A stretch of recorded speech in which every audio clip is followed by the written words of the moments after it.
How to Be a Successful Tyrant. It's my first book.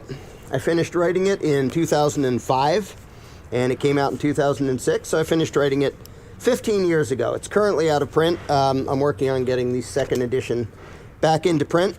Thought I'd give a dramatic reading of one little part of it. This is Chapter 2, Exploiting Fear. From the beginning, subheading, Fear as a Tool. Now, keep in mind, this is written as a manual for someone trying to be a tyrant. So when it says you, it's talking to somebody trying to be a tyrant. Almost all oppression via propaganda is based upon scaring people and then presenting a false choice where the people can choose either to do what you want them to do or face some unknown, often purely fictional horror. This is not the method of the common thug, which can be summarized as, do this or I will hurt you. A successful modern tyrant never presents himself as the thing to be afraid of, as doing so would obviously create resentment and hatred in the peasantry, and that leads to resistance.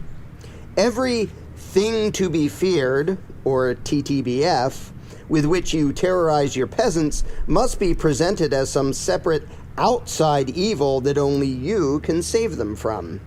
You must present the simple choice between obedience to you and the threat of some unpleasant happening, which does not appear to be of your doing and which you pretend to lament the existence of. In short, you must deceive and scare the citizens into voluntarily giving up their freedom. Quote, the people never give up their liberties but under some delusion. End quote, Edmund Burke.